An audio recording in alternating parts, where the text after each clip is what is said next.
हो सकता है क्रिश्चियन हो, रोजे रखते हो, प्रेयर भी करते हो, लेकिन वैसा संबंध आपका परमेश्वर के साथ ना हो जैसा परमेश्वर चाहता है। टाइम आएगा, क्योंकि अकाल आएगा, ये वचन कहता है।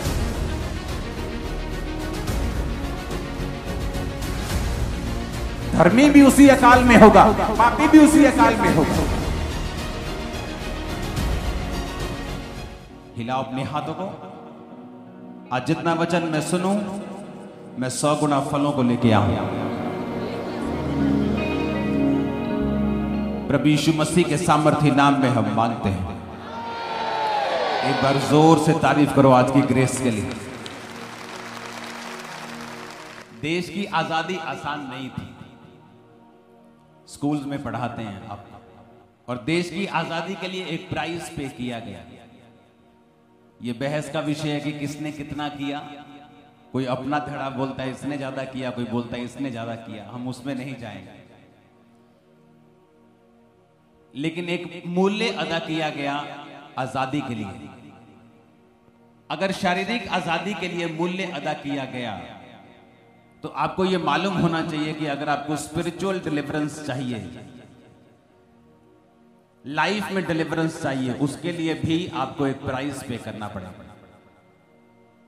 जब यहां पर आपने समंदर देखा वाइट लोगों का, और एक दर्शन आत्मा में ठहर गया, यहां तक कि जो इस सेवकाई के क्रिटिसाइज करने वाले लोग हैं, उन्होंने भी उस मीटिंग को सराहा कि हमने ऐसी मीटिंग कभी नहीं देखी लाइफ में।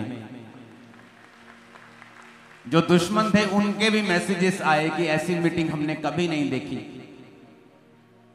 बाइबल कहती अलीशिबा और जकरिया दोनों बूढ़े थे और बांझ थे, और परमेश्वर की आज्ञाओं के ऊपर निर्दोष चलने वाले थे। और वचन कहता है कि जब चिट्ठी निकली, चिट्ठी मतलब कि लॉटरी निकलती थी कि आज कौन परमेश्वर के भवन में अंदर जाके सारी रीति रिवाजों को पूरा करेगा, तो वचन कहता है कि चिट्ठी जकरिया के नाम पर निकली। इतने सालों से बांझ रहने के बाद भी वो वहां चिट्ठी डालने के समय मौजूद था कि चिट्ठी मेरे नाम की डालो, हो सकता है कि मेरे नाम की लॉटरी आज निकल जाए। आज के विश्वासियों की तरह नहीं कि जब अगर 5 साल आशीष नहीं मिली तो वो परमेश्वर के ऊपर शक करने लगते हैं। लेकिन वचन कहता है कि बूढ़े होने के बावजूद भी, अपनी जवानी सारी निकालने के बावजूद, और बच्चा नहीं हुआ, वो तब भी परमेश्वर के भवन में था ये सेवा करने के लिए। और जब चिट्ठी निकली तो इसलिए सेवा करने के लिए नहीं गया कि आज परमेश्वर मुझे आशीष देगा, लेकिन वचन कहता है कि वो दिल से परमेश्वर से प्यार करने वाला था। और बाइबल कहती है कि जब वो धूप जला रहा था, यानी परमेश्वर के सामने जब वो पुराने नियम के मुताबिक सारी रीति रिवाजों को पूरा कर रहा था, तो स्वर्गदूत उसके दाहिनी ओर खड़ा होकर कहता है, जकरिया भयभीत ना हो, तेरी प्रार्थना सुन ली गई है। अब तेरी पत्नी से और तुझे जो बूढ़े हो, अब एक पुत्र पैदा होगा, वो महान कहलाएगा, दाखरस न पिएगा, परमेश्वर के रास्तों को साफ करेगा, भविष्यद्वक्ता कहलाएगा। और ऐसा बेटा दिया जिसने यीशु मसीह को बपतिस्मा दिया। जब आप परमेश्वर के रास्तों पे चलने लगते हैं, बिना किसी कंडीशन के आप परमेश्वर से प्यार करने लगते हैं, तो परमेश्वर आपको एक ऐसी आशीष देता है जो कभी पहले नहीं दी गई। इसलिए मैंने कहा कि हम एक विजन हासिल करेंगे। वो विजन क्या था? जब हम एक दूसरे को व्हाइट कपड़ों में देखेंगे, हमें स्वर्ग का दर्शन आएगा कि बड़ी भीड़, हर कुल, हर जाति, हर भाषा में से स्वर्ग में खजूरों की डालियां लिए हुए मेमने के सामने खड़ी है, होसैना होसैना बोलते हुए वहां उसकी सेवा के लिए परमेश्वर के सामने खड़ी है, ताकि हमें एक दर्शन आए कि हमारा एंड जो है, ये जीवन जो धरती का थोड़े सालों का है, हमने वहां परमेश्वर के सामने खड़े होना है। अगर हम परमेश्वर में होकर सोएंगे, या परमेश्वर हम जब लेने आएंगे, अगर हम परमेश्वर में होकर जाएंगे, तो हम वहां उस भीड़ में शामिल होंगे। वचन कहता है कि जिन लोगों ने इस धरती के ऊपर उस नींव वाले, स्थिर नींव वाले, इस धरती के ऊपर रह के जिन्होंने स्वर्ग की बाट को जोहा है, जिन्होंने अपनी लाइफ में स्पिरिचुअल लाइफ को छोड़ा नहीं है, उन्होंने धरती पर भी सारी आशीषों को पाया है। अपने पड़ोसी को बोलो स्पिरिचुअल बन, ऊंची आवाज से बोलो स्पिरिचुअल बन, इसी में तेरी आशीष है। मैंने परिवारों को देखा है, 2 तरह के मसीही लोग हमारे बीच में हैं। और आज जो छुटकारे की बात मैं आपसे कर रहा हूं, ये बहुत इंपॉर्टेंट है आपसे करना। ऊंची आवाज में बात करो, परमेश्वर जितना वचन आज मैं सुनूं, मैं 100 गुना फलों को लेके आऊं। प्रभु यीशु मसीह के सामर्थी नाम में हम मांगते हैं। दो तरह के क्रिश्चियन लोग हमारे बीच में हैं, ये मैंने अपनी लाइफ में इसकी स्टडी की है। एक परिवार में एक ऐसा व्यक्ति होता है या दो ऐसे व्यक्ति होते हैं जिनका संबंध परमेश्वर के साथ होता है, और जो बाकी परिवार होता है, जो बाकी क्रिश्चियन होते हैं उस परिवार में, उनका विश्वास अपना परमेश्वर पर इतना नहीं होता जितना उन लोगों के ऊपर होता है, अपने पारिवारिक मेंबर्स के ऊपर होता है। एक औरत मान लो परमेश्वर में है, अपने घर में वो मसीह में आई, अब वो परमेश्वर में जलती है, वो प्रार्थना करती है, उसका विश्वास पूरा है, और उसका हस्बैंड भी परमेश्वर में आता है या फैमिली मेंबर्स परमेश्वर में आते हैं, वो भी परमेश्वर से प्यार करते हैं, परमेश्वर को मानते हैं। लेकिन अगर वो औरत कहेगी कि अब मुझे परमेश्वर को नहीं मानना, तो ऐसे कई फैमिली मेंबर्स हैं जो उस औरत के पीछे चलेंगे और जहां वो जाएगी वहीं जाएंगे। उनका अपना कोई विश्वास नहीं है, अपना कोई परमेश्वर के साथ रिलेशन नहीं है। वो चर्च में जाते हैं क्योंकि उनकी फैमिली चर्च में जा रही है। हाँ, वो परमेश्वर को मानते हैं, बपतिस्मा लिया हुआ है, लेकिन अपना कोई पर्सनल रिलेशन उनका परमेश्वर के साथ नहीं है।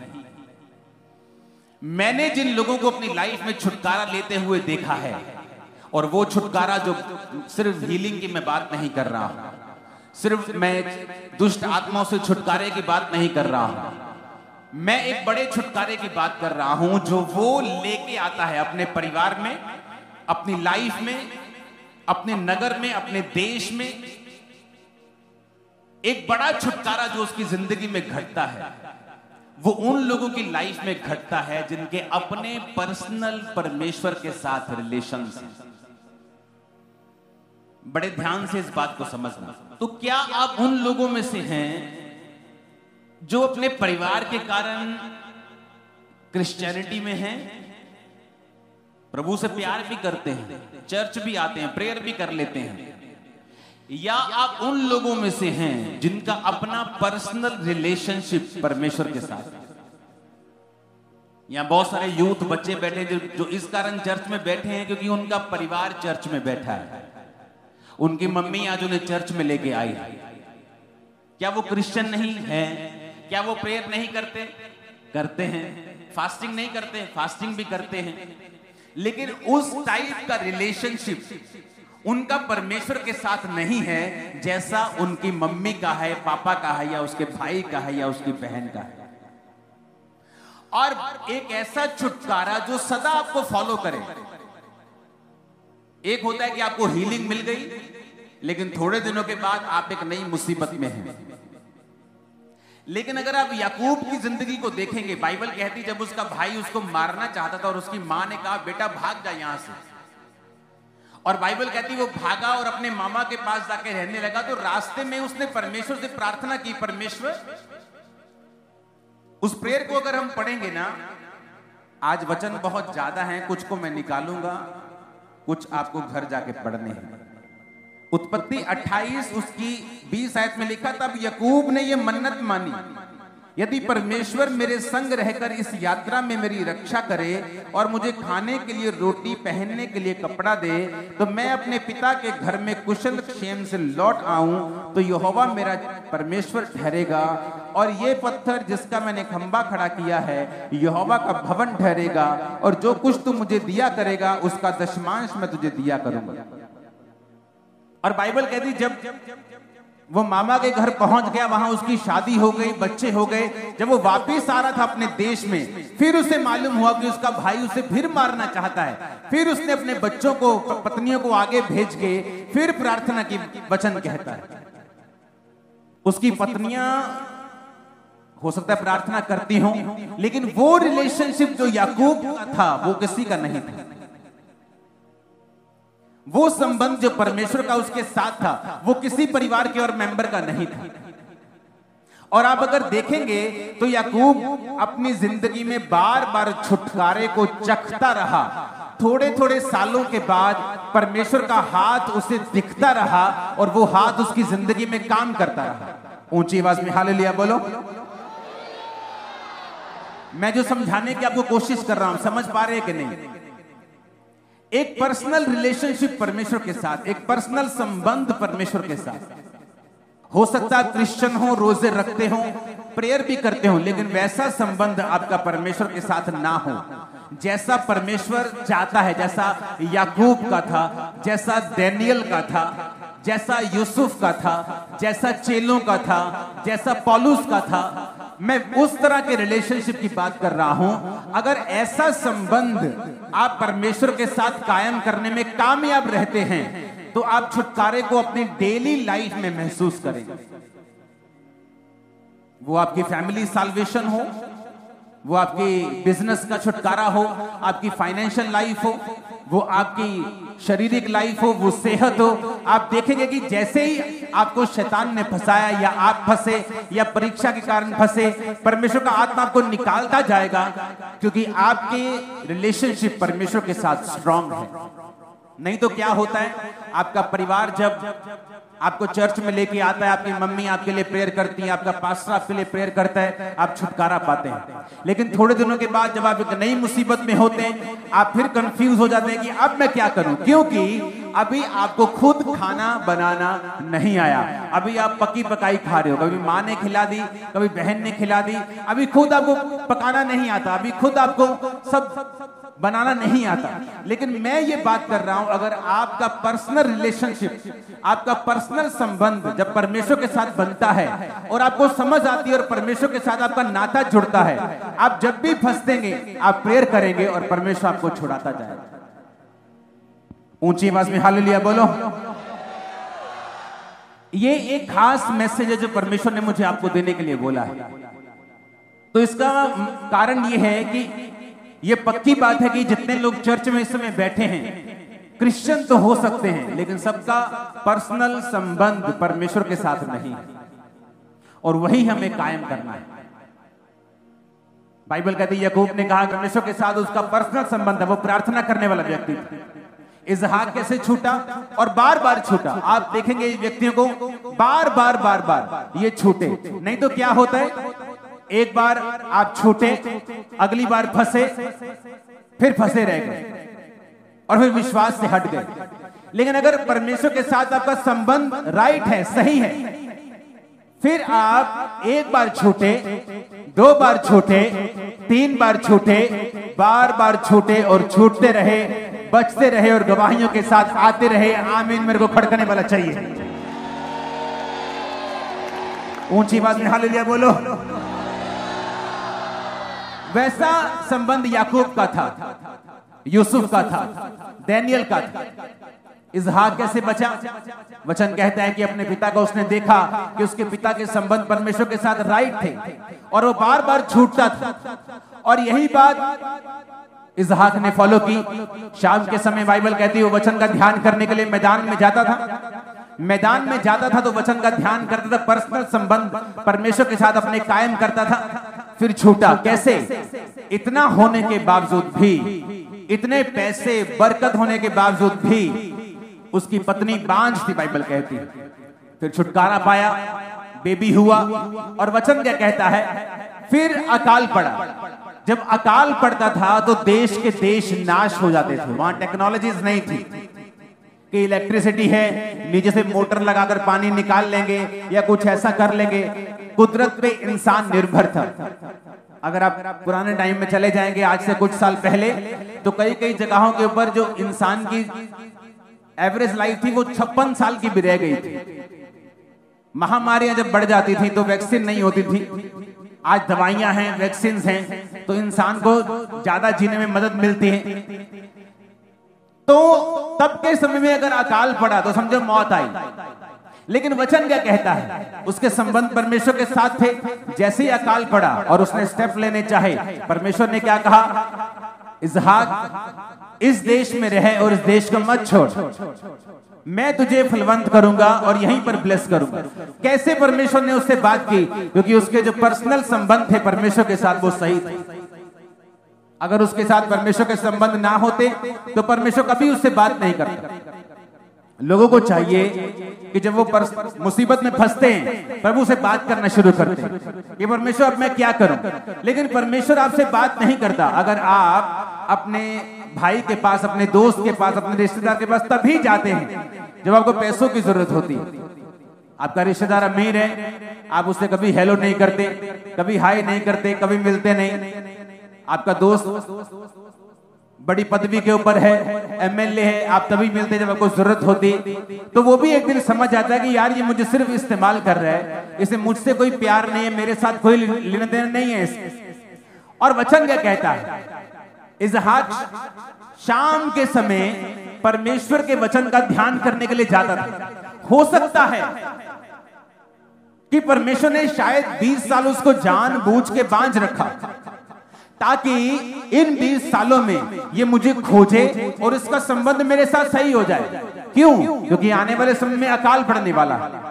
जब अकाल पड़ेगा तो यही नाश नहीं होगा, इसके साथ इसके लोग, इसके बच्चे, परिवार, नौकर, सब प्रॉपर्टी, सब कुछ खत्म हो जाएगा। तो उसको बचाने के लिए कई बार परमेश्वर क्या करता है? परीक्षाओं को देता है। वो परीक्षा आई, अच्छा बांझपन खत्म नहीं हो रहा, वैसे बड़ा काम अच्छा चल रहा है, बिजनेस अच्छा चल रहा है, सब कुछ अच्छा चल रहा है, लेकिन बांझपन फिनिश नहीं हो रहा। शक हो रहा है, क्या ये पत्नी परमेश्वर की ओर से है? हाँ, परमेश्वर की ओर से। परमेश्वर ने तो भेजा है। मेरे पिता के नौकर ने जाकर वहां प्रार्थना की थी, परमेश्वर जो लड़की आएगी ऊंटों को पानी पिलाएगी, मुझे भी पिलाएगी, वही तेरी ओर से होगी। तो रिबिका है तो परमेश्वर की ओर से है, लेकिन बच्चा क्यों नहीं हो रहा? हो सकता है परमेश्वर ने बच्चे को रोका हो क्योंकि आने वाले समय में अकाल पड़ने वाला था। तो परमेश्वर ये चाहता था कि इसके संबंध मेरे साथ इतने गहरे हो जाएं कि जब बड़ी मुसीबतों का ये सामना करे, और ऐसी मुसीबत जो सिर्फ इसी को नहीं इसके पूरे परिवार को नाश कर देगी, तो उस समय इसके संबंध मेरे साथ सही हो। और वचन क्या कहता है? वचन कहता है कि इजहाक को परमेश्वर ने कहा कि जिस देश को मैं तुझे दिखाऊंगा तो उसी देश में रहे। कैसे परमेश्वर उससे बात कर रहा है? कैसे पॉसिबल है? ये इमरजेंसी बात नहीं थी। जब आप उस समय परमेश्वर के पास जाते हैं, उसी समय ही जाते हैं जब किडनी फेल हो रही है, जब लिवर फेल हो रहा है, जब बच्चे भाग रहे हैं, जब फाइनेंस गिर रहा है। तो परमेश्वर को भी मालूम है कि ये इमरजेंसी बिलीवर है, इसे मुझसे प्यार नहीं, ये सिर्फ तभी आता जब इसको मेरी जरूरत है। तो कई बार इमरजेंसी काम कर जाती है।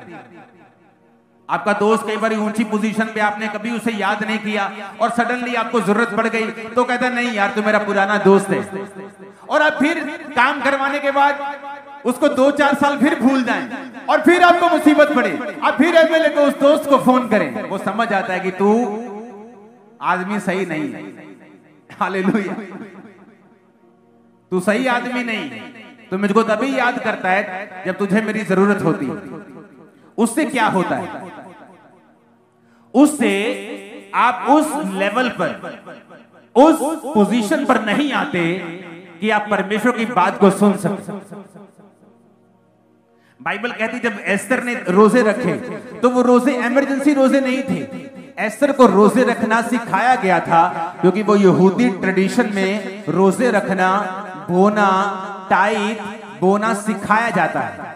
आज भी अगर आप यहूदियों के बच्चों के पास चले जाएंगे तो उनकी पॉकेट मनी का भी वो टाइट निकालते हैं, ये उनको बचपन से सिखाया गया है। और जब यहूदी बच्चे बड़े होते हैं, मैं आपको बता रहा हूं, वो कभी प्रेयर नहीं करते इतनी कि हे परमेश्वर मुझे बिजनेस में कामयाब करना, मेरे फाइनेंस को बढ़ाना। वो ऑटोमेटिकली बिजनेस में, फाइनेंस में कामयाब होते हैं। दुनिया के सबसे बड़े बड़े बिजनेस अमेरिका में, दुनिया में जूइश यहूदी लोगों के हैं। क्यों? उनकी तैयारी उस विषय में बचपन से कराई जाती है। हो सकता है आप एक जवान औरत हो और चर्च में हो, आप इसीलिए चर्च में आ रही हो कि आपकी मम्मी आ रही है, आप ठीक ठीक क्रिश्चियन हैं, संसारिक कामों में व्यस्त हैं, अपने दोस्तों में, अपनी सहेलियों में व्यस्त हैं, आपको कोई मतलब नहीं है, इतना स्पिरिचुअलिटी ठीक है, आप जीसस से प्यार करती हैं, ठीक है मैं प्यार करती हूँ, ठीक है मैं चर्च चली जाती हूँ, लेकिन अगर अब संबंध कायम नहीं होंगे तो फ्यूचर में एक अकाल जो सबके पड़ता है, धर्मी के भी पड़ता है और पापी के भी पड़ता है। लेकिन धर्मी उस अकाल में प्रभु की आवाज सुनता और निकल जाता है, लेकिन पापी का जब शादी रॉन्ग हो जाती है, जब उस व्यक्ति की मैरिज हो जाती है और उसके संबंध प्रभु के साथ नहीं होते, जब सडनली मुसीबतें आने लगती हैं, फिर वो भागने लगता है परमेश्वर की ओर और फिर उसे लगता है कि कुछ छुटकारा नहीं हो रहा। क्यों? क्योंकि छुटकारे की तैयारी तो तूने जवानी से करनी थी, कुंवारे होते करनी थी, जब तूने परमेश्वर के वचन को सुना था। अब एकदम से जब मुसीबत तेरे सिर पे आ खड़ी है, अब तू छुटकारे को भाग रही है।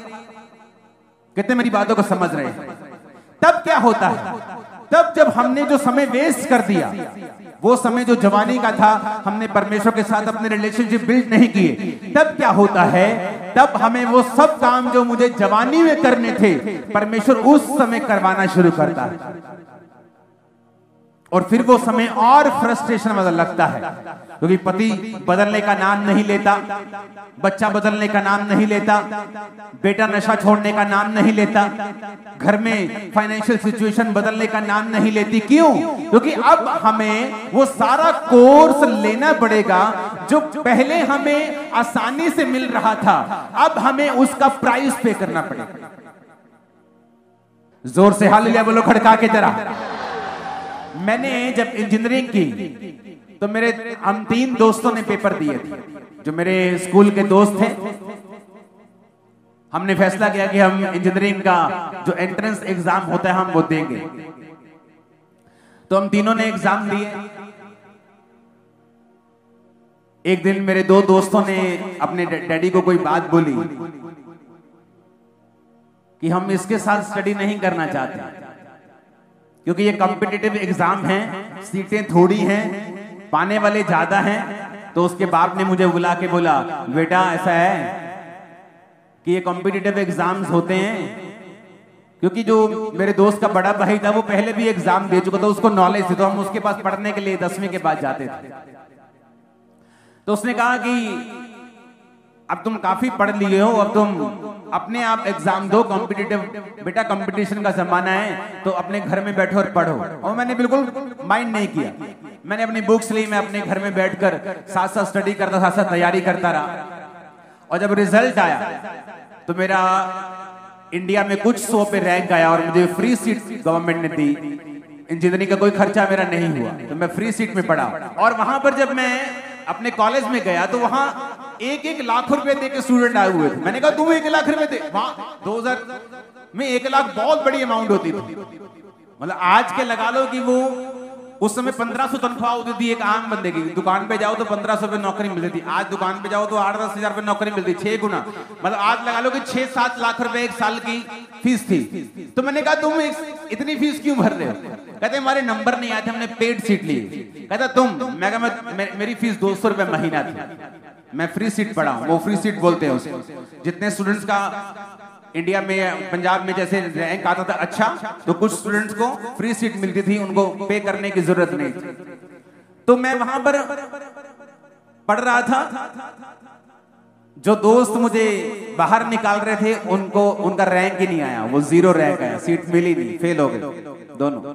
तालियां बजाने की जरूरत नहीं, परमेश्वर मेरे साथ था। लेकिन मैं आपको बताने की कोशिश क्या कर रहा हूं कि तैयारी, प्रिपरेशन बहुत जरूरी है।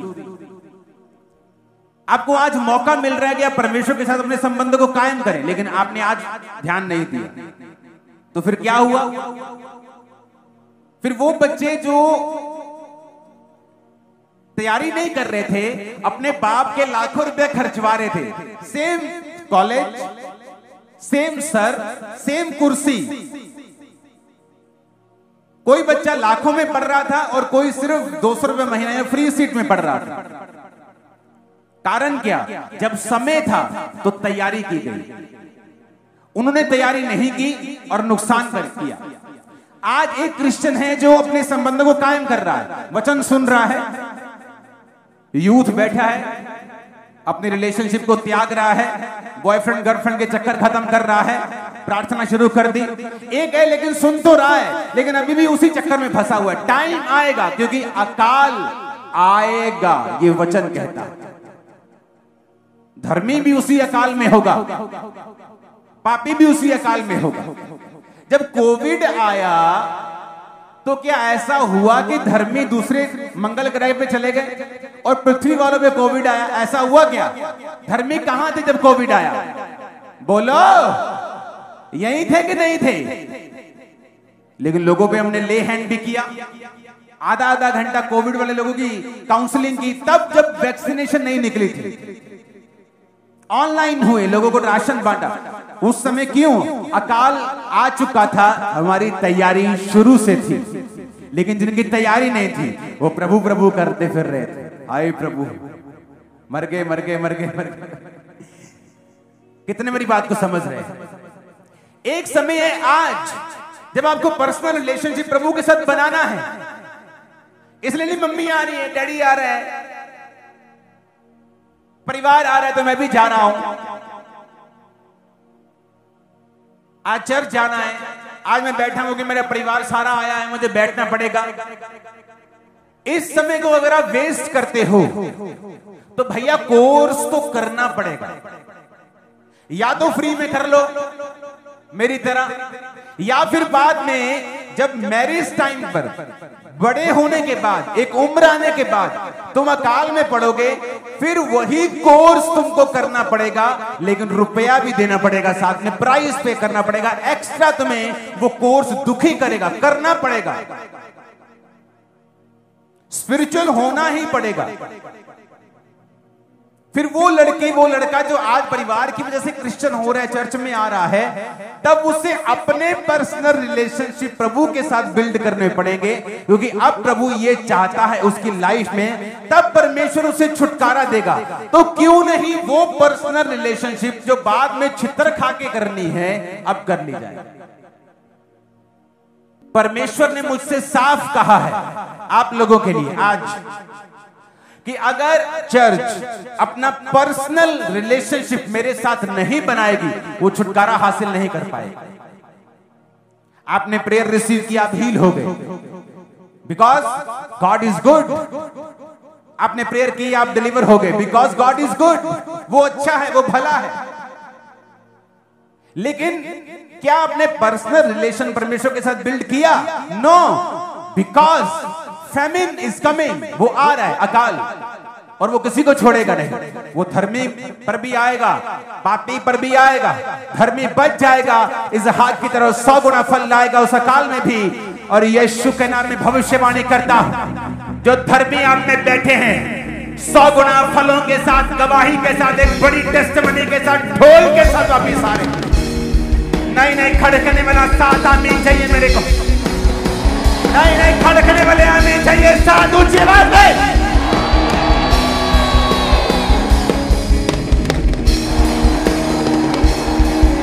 हालेलुया, ऊंची आवाज में हालेलुया बोलो जरा। नहीं ऊंची आवाज में हालेलुया बोलो।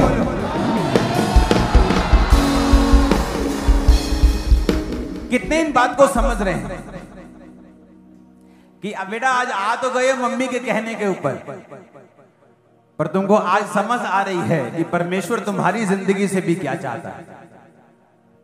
आज आ तो गए हो पापा के कहने पर, भाई के कहने पर, या वॉलंटियर हो, या काम करते हो, या स्टाफ हो, बैठे हो, लेकिन बेटा कोर्स करना पड़ेगा।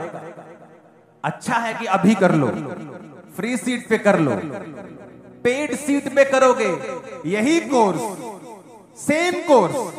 स्पेशल टीचर नहीं होंगे, स्पेशल कॉलेज नहीं होगा, स्पेशल ट्रीटमेंट भी नहीं मिलेगा। इसी कोर्स को करना पड़ेगा, पर पैसा देकर, दुखी होकर करना पड़ेगा। अगर तो टाइम पर बिल उतार दो तो फिर तो ठीक है, अगर टाइम पे मत उतारो तो साथ में क्या पड़ता है? क्या पड़ता है? फाइन पड़ता है। या तो अभी कोर्स कर लो और प्रभु के साथ में पर्सनल रिलेशनशिप बना लो। बाइबल पढ़ो सुबह उठकर, पाप को छोड़ो, वचन को पढ़ो, प्रार्थना को करो, प्रभु के साथ अपने पर्सनल रिलेशन को कायम करो। ये नहीं हाँ मेरी वाइफ जाती है चर्च। क्या तुम्हारा, कई लोग आप देखोगे क्रिश्चियन बीमार रहते हैं, अच्छे लोग हैं, प्रार्थना करते हैं, पर प्रभु के साथ कोई रिलेशनशिप नहीं। आज वाइफ बोल दे कि नहीं मुझे डेरे पे जाना है, बोलेंगे चलो ठीक है। अपना कोई रिलेशनशिप प्रभु के साथ नहीं है, और इसीलिए वो छुटकारा भी उनकी लाइफ में नहीं होता। अगर बीमारी है तो बनी हुई, क्रिश्चियन होने के बावजूद, ले हैंड के बावजूद, क्योंकि अपना पर्सनल रिलेशनशिप आपको बनाना जरूरी है। खुद प्रेयर करना, बाइबल पढ़ना, प्रभु की इच्छा को जानना कि वचन में परमेश्वर आज मुझसे क्या बात करते हैं। अगर आपके अंदर स्पिरिचुअल लाइफ में बढ़ने की इच्छा नहीं है तो इसका मतलब आप में परमेश्वर के साथ संबंध नहीं बनाए हैं, आपके पर्सनल रिलेशन प्रभु के साथ नहीं है। अगर आपकी स्पिरिचुअलिटी, आपकी क्रिश्चियन लाइफ सिर्फ छुटकारा, वीजा, चंगियाई, बरकत तक सीमित है और आप स्पिरिचुअल लाइफ में बढ़ना नहीं चाहते हैं, तो आप अभी परमेश्वर के साथ पर्सनल रिलेशनशिप में नहीं गए हैं। ये निशानी। आपको सिर्फ बेबी चाहिए, आपको सिर्फ बरकत चाहिए, प्रभु दे सकता है, वो दे रहा है, वो देगा, वो लोगों को देता है, ये उसका भलापन है। बाइबल कहती है उसने 10 कोढ़ियों को चंगा किया, वापस एक धन्यवाद करने के लिए 9 नहीं आए, लेकिन वो फिर भी लोगों को चंगा करता रहा, क्योंकि वो भला परमेश्वर, वो चंगा करने वाला परमेश्वर है। लेकिन इसकी क्या गारंटी है कि वो 9 रोगी जो वापस नहीं आए, चंगाई करने के बाद, होने के बाद फिर कोई नई मुसीबत में नहीं फंस गए, और फिर उनको कौन छुड़ाएगा। लेकिन एक जो वापस आके धन्यवाद करने लगा और प्रभु का धन्यवाद करके उसके साथ संबंध को कायम किया, ये गारंटी है जब दूसरी प्रॉब्लम आएगी वो उसी तरह छुड़ाया जाएगा जिस तरह पहली प्रॉब्लम से छुड़ाया गया। आप मेरी बात समझ रहे कि नहीं? इसीलिए एक अच्छी चर्च का काम यह है कि वो लोगों के छुटकारे और हीलिंग के लिए प्रेयर करे, लेकिन वो अपने लोगों को इस तरह का बना दे कि वो खुद अपना पर्सनल रिलेशनशिप परमेश्वर के साथ कायम कर सके, और वो खुद प्रेयर करें, खुद फास्टिंग करें, खुद प्रार्थना करें, खुद रोजे रखें, खुद पाप से नफरत करें, खुद परमेश्वर के सामने जाएं। उनका अपना परमेश्वर के साथ कोई वायदा, कोई पर्सनल रिलेशनशिप, कुछ मन्नतें, कुछ परमेश्वर के साथ बातचीत, कुछ अपने दिल की बात वो परमेश्वर के साथ करने पाए। कान खुल रहे हैं कि नहीं? हाथों को उठाकर खुल रहे हैं? ऊंची आवाज में हालेलुया बोलो।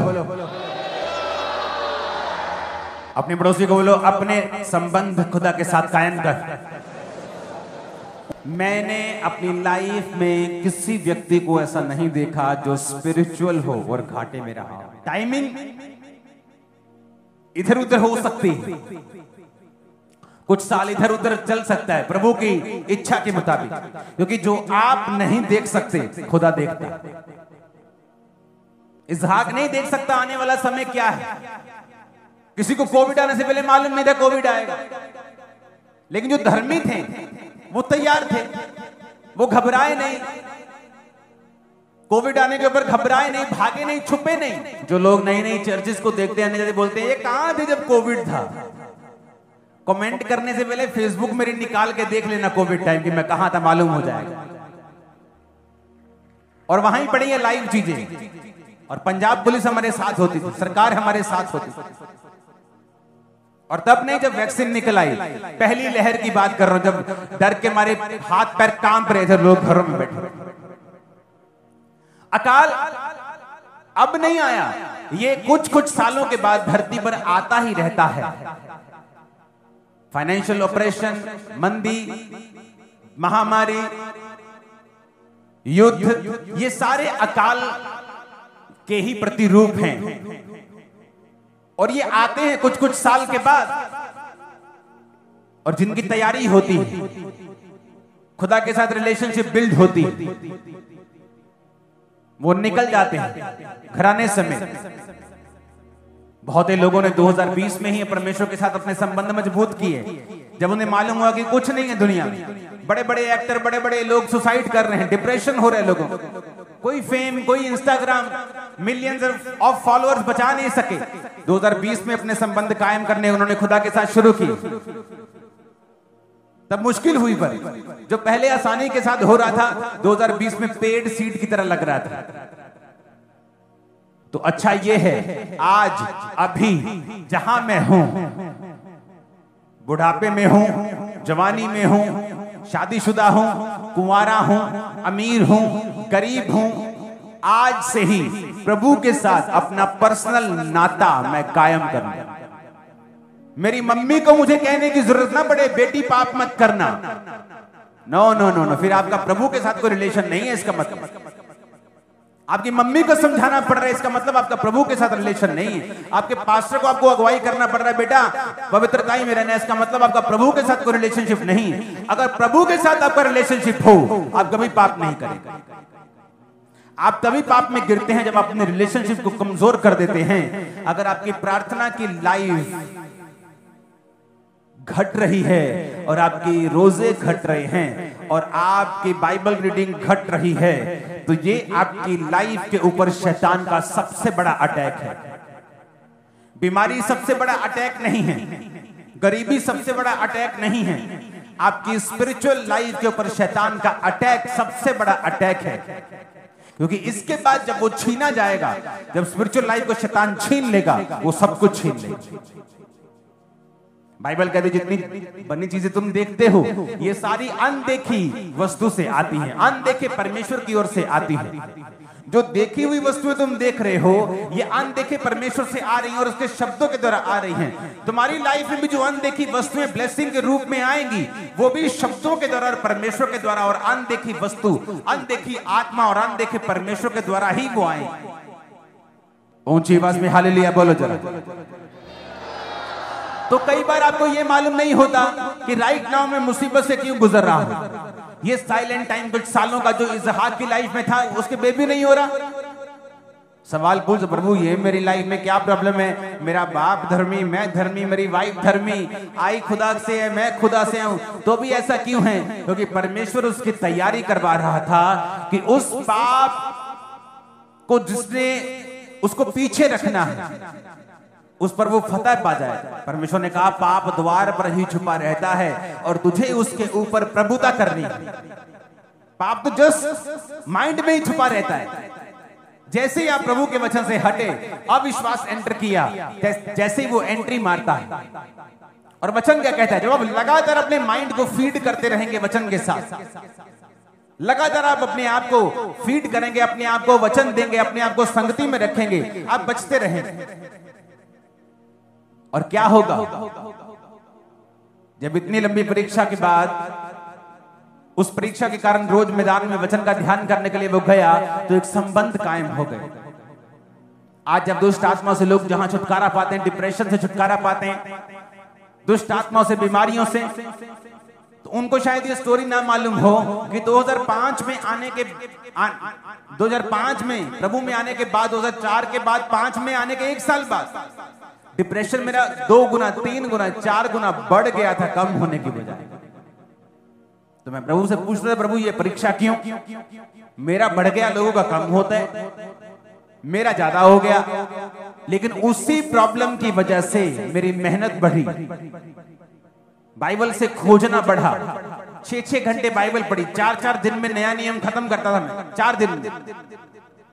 क्योंकि डिप्रेशन से मुझे फ्री महसूस होता था जब मैं बाइबल पढ़ता था। मसीह में आने से पहले डिप्रेशन से फ्री होना होता था तो नशे करता था, तो हर टाइम नशे में रहता था, तो डिप्रेशन से ऐसे रहता है ठीक है, लेकिन कब तक नशे में रह लोगे? पेन किलर्स कब तक खा लोगे? अगर बॉडी में दर्द है, पेन किलर खाई जाओगे, एक दिन पेन किलर भी काम करना बंद कर देता है। अगर उसका इलाज नहीं करोगे दर्द का परमानेंट,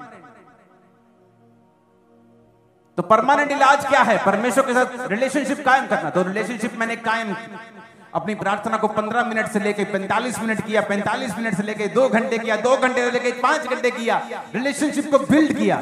और एक समय आया जब परमेश्वर ने उस दुष्ट आत्मा से मुझे आजाद किया, और आज हजारों लोग आजाद हो रहे। क्यों? अगर वो आज लोग आजाद नहीं होते, अगर मैं ये बात सीखता नहीं, तो सीखता कैसे? परीक्षा में।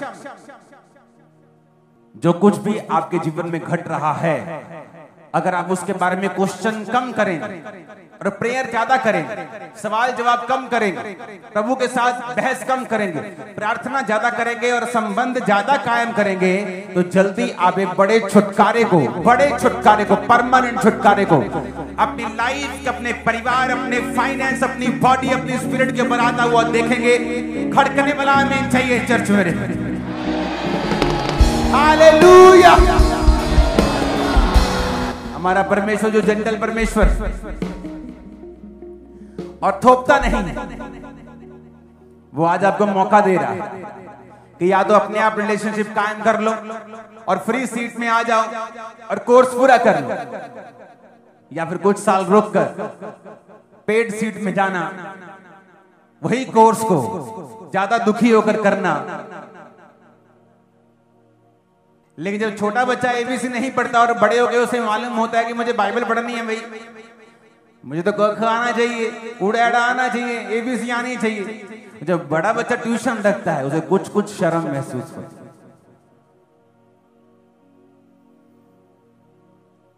स्पिरिचुअल लाइफ भी ऐसी, जब मौका है, चाहे वो जवानी हो, चाहे आप 60 साल के हैं और आप तक प्रभु का वचन पहुंचा, यानी जब आपको प्रभु का वचन मिला तभी से एबीसी सीख लो, क्योंकि सीखनी तो पड़ेगी।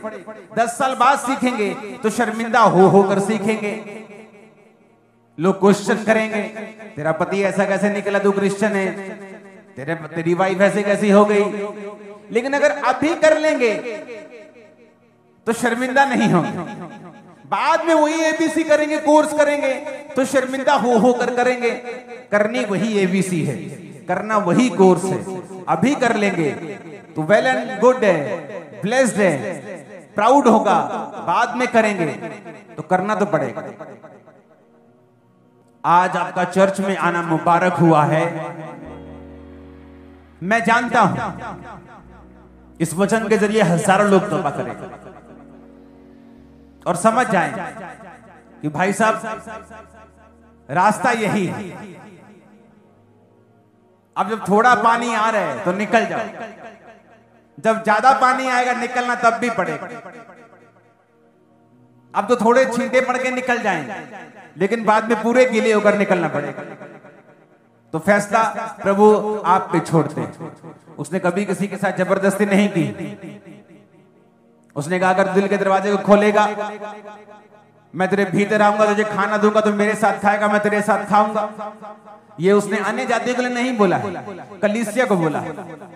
क्रिश्चियन जो ऑलरेडी मसीह में हैं और दिल का दरवाजा अभी बंद है, उसने कहा मैं तेरे साथ खाना खाऊंगा, यानी सीक्रेट शेयर करूंगा, ग्लोरियस लाइफ दूंगा, शानदार जिंदगी दूंगा।